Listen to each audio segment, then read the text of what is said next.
उस लड़की ने बहुत मेहनत की है, उस लड़की को इस गेम की समझ बहुत अच्छे से है, और अगर किसी को गेम की समझ अच्छी है, वो अपनी ऑडियंस, अपने दर्शकों से कनेक्ट कर पाया है और वो टॉप 3 में पहुंचा है, तो पूरा श्रेय सिर्फ उसी को जाता है। So it's nothing unfair.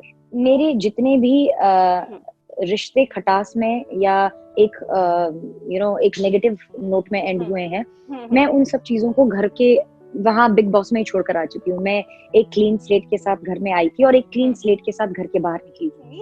निकी के बारे में पहले जानना चाहूंगी मैं। निकी टॉप 3 में पहुंच गई, क्या ये एक्सपेक्टेड था? क्योंकि कई लोगों का कहना है कि टॉप 3 में निकी डिजर्व नहीं करती हैं और ये कहीं ना कहीं मेकर्स की चॉइस है जिस वजह से वो टॉप 3 में पहुंची हैं। इस पर आप क्या कुछ कहना चाहेंगी?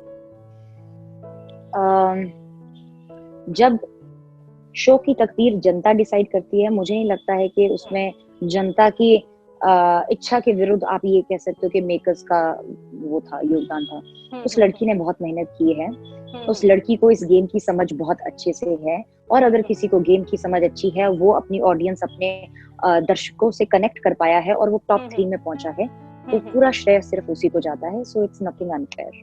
ओके, राखी के बारे में बात करना चाहेंगे रुबीना आपसे। अब क्या राखी को लेके जो भी चीजें घर के अंदर हुई थी, क्या वो बाहर भी अभी वो मनमुटाव रहेगा? जो कुछ भी राखी ने किया है, उन पर क्या व्यू देना चाहेंगी आप? क्या कुछ कहेंगी राखी के बारे में? मेरे जितने भी रिश्ते खटास में या एक एक नेगेटिव नोट में एंड हुए हैं, मैं उन सब चीजों को घर के वहां बिग बॉस में ही छोड़कर आ चुकी हूँ। मैं एक क्लीन स्लेट के साथ घर में आई थी और एक क्लीन स्लेट के साथ घर के बाहर निकली हूँ। मैंने जो 2 रिश्ते बनाए थे निकी और अली के साथ, जो गेम के बियॉन्ड जा चुके थे, मैं उन रिश्तों को अपने साथ लेकर आई हूँ यहाँ इस दुनिया में। So I will continue with that. और बाकी जो रिश्ते मैं पीछे छोड़ आई हूँ या जिनके लिए मैंने क्लीन स्लेट दे दिया, अब आगे जाकर कभी भी वो लोग मुझसे मिले या हमारी फिर से वापसी दोस्ती हुई, so I am open for that. I have no other. Okay, Rahul Vaidya के बारे में जानना चाहूंगी। पूरा सीजन खत्म हो गया, पता नहीं चला झगड़ा किस बात का था।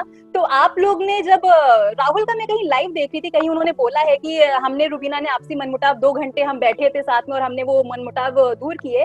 तो क्या उस बीच में कहीं क्लियर हुआ कि क्या कुछ था आपके बीच में? क्यों हुआ, इतनी लड़ाई झगड़े क्यों हुए? कहीं क्लियर हुआ? मेरी अंडरस्टैंडिंग ये है कि क्योंकि हम दोनों इतने ओपिनिएटेड हैं, 2 बड़े